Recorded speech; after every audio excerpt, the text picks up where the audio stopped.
Voilà. Là, la petite lumière est allumée. Ça tourne. La petite lumière rouge. C'est parti. Attends.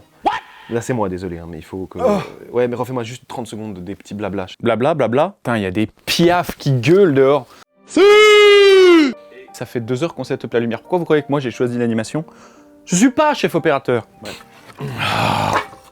Ils sont toujours plus grands. La blague est pas drôle. Oh, mais je t'entends farfouiller dans le retour. Oh, mais qu'est-ce que tu ramènes, mec, il est con. Putain, c'est un professionnel. La blague est pas... Ça dure 1000 ans en plus, putain, arrête. Ça fait 2 heures qu'on set-up. Clap. T'es grand mort.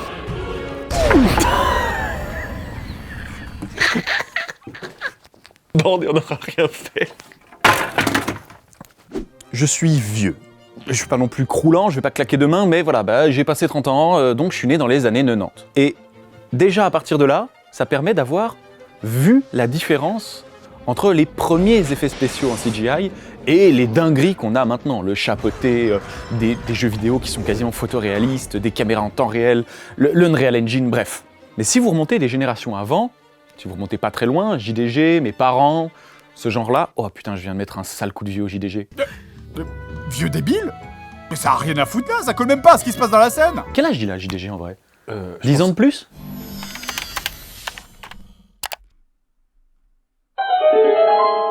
Je suis tellement vieux. Ah si, non, si, il a 10 ans de plus que nous. Bref, on a tendance à oublier que la 3D qu'on voit dans les films modernes de chez Pixar, ça s'est pas fait en un jour. En fait, la 3D, des fois, c'était vraiment dégueu. Et aujourd'hui, on va parler d'un cas où la 3D, c'était réellement terrifiant. Aujourd'hui, on va parler de la vallée des moches. Et générique! Pas sûr. Pas sûr. Oh, pas sûr. Pas sûr. Oh, celui-là, pas sûr. Pas sûr, celui-là. Oh non. Si.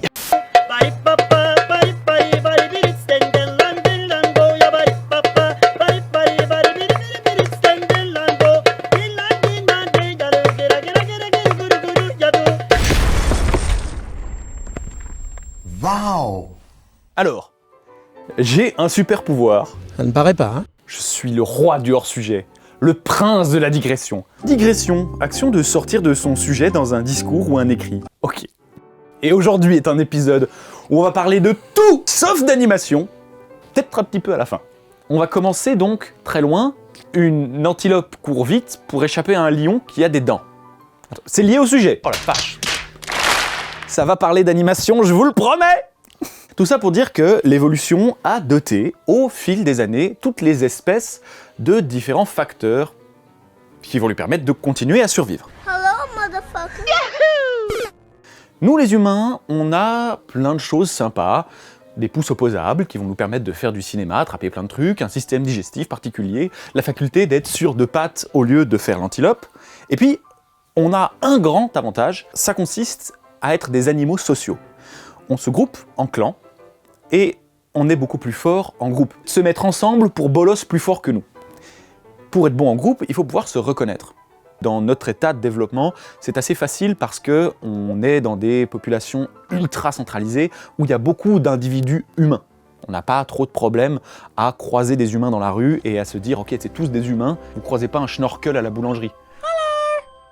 Il y a peu de chances qu'on se fasse sauter dessus dans le coin d'une ruelle par quelque chose qui n'est pas humain. Lorsque vous viviez dans la savane ou dans la jungle, il fallait être un tout petit peu plus au taquet pour pouvoir être sûr que le truc que vous avez vu bouger derrière une branche, c'est bien Maurice.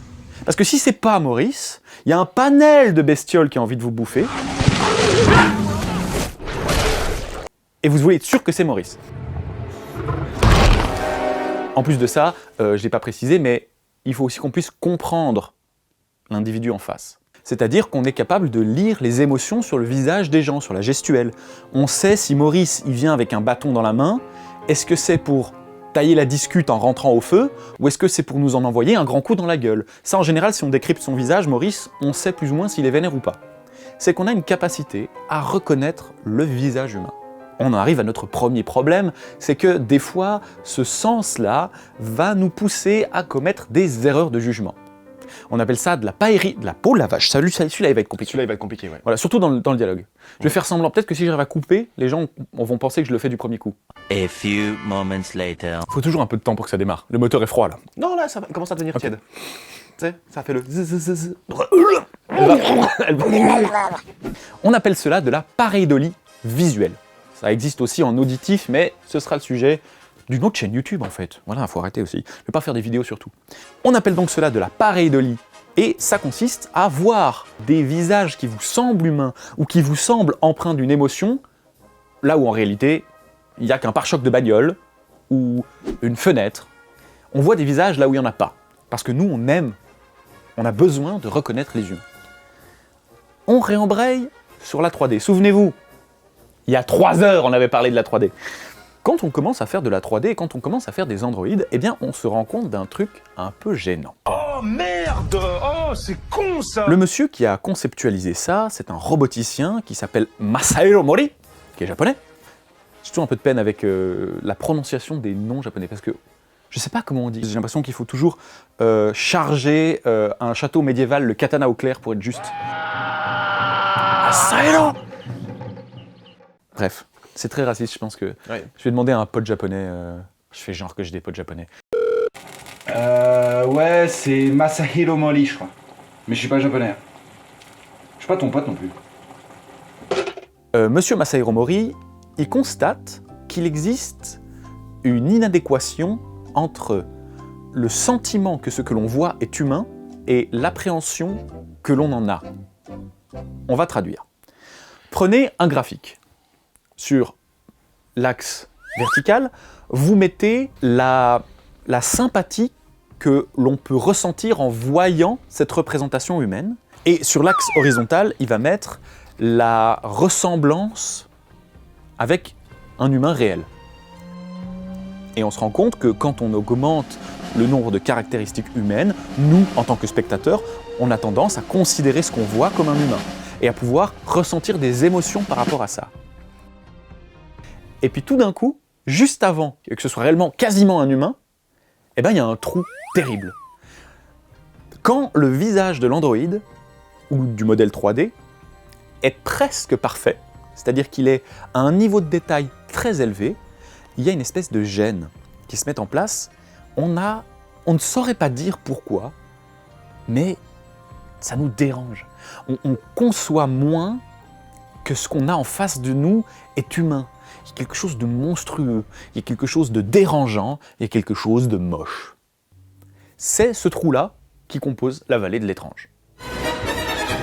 No, God! No, God, please, no! No! No! No! Je pense qu'il serait judicieux que je vomisse. C'est le moment où vous avez décidé d'arrêter de représenter l'humain pour essayer de copier l'humain. Quand vous donnez les traits d'amour à un robot comme Wall-E et Eve, vous ne faites que représenter ce que l'humain pourrait croire et comprendre comme de l'amour. Et ça marche formidablement bien parce que vous pouvez tout exagérer. L'ennui, c'est que quand vous essayez de représenter un humain, alors le cerveau va se dire « ça a l'air d'être humain, mais ça l'est pas vraiment ». Une question qui ne se posait pas du tout avec Eve et Wall-E. Vous avez un Tom Hanks qui est dégueulasse dans le Polar Express, parce que c'est le début de la motion capture et on sent que c'est chelou, on sent que c'est bizarre. Et ça, c'est un problème, parce que vous allez dépenser des millions de dollars pour essayer de faire des figures 3D qui vont pouvoir transmettre des émotions.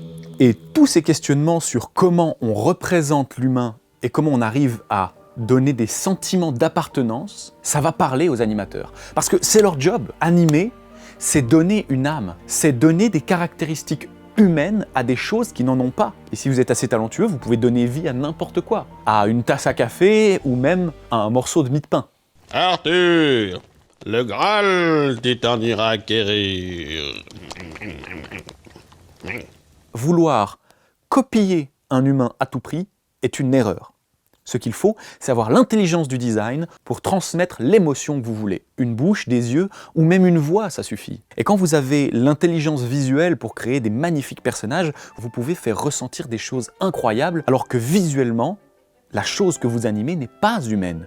Pensez au monsieur de là-haut, qui n'est volontairement pas réaliste. Il est le seul personnage qui possède un visage aussi carré, alors que tous les autres ont un design complètement différent, ce qui n'empêche pas qu'on ait des émotions hyper fortes. Pensez aussi à l'inverse, des personnages qui ne sont volontairement pas humains pour créer un décalage, mais qui peuvent tout d'un coup parler comme une petite fille.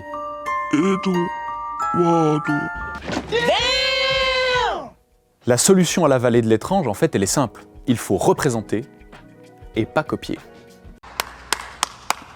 Merci d'avoir suivi cet épisode sur l'histoire de l'animation. On est parti des gazelles et des lions tout de même. J'espère vous voir pour la suite. Et puis, quand vous passerez dans une salle de cinéma pour voir un film en 3D, eh bien, posez-vous de la question de ce que les designers ont gardé. Vous verrez que la vallée de l'étrange revient très vite au galop. Voilà, il faut que je brode un peu la fin. Il va y avoir un medley, puis à la fin, le seul truc que tu vas garder, c'est « Allez vous faire foutre, abonnez-vous, mettez la cloche, bye !» C'est ça, c'est à peu près ça. D'ailleurs non, j'ai vérifié un petit peu qu'est-ce qui est à la mode. En fait, le référencement, les commentaires. Dites de la merde. Qu'est-ce que vous avez mangé de midi dans les commentaires? C'est hyper bon. Quel est votre premier fantasme de personnage animé? Lâchez-vous. Parfait. Quel est votre premier fantasme de personnage animé? Je crois que moi, c'était Atlantis. You do swim, do you not? Ah, j'allais dire la même. Ouais, quand même. Non, pas Atlantis. Oh là là, la sous-chef de la planète au trésor. Oh, la capitaine de la planète au trésor. Oui, j'avoue. Ah oui. Mr. Hawkins. Allez, les bonnes grosses vibes furry. Ah oui, la capitaine de la planète au trésor.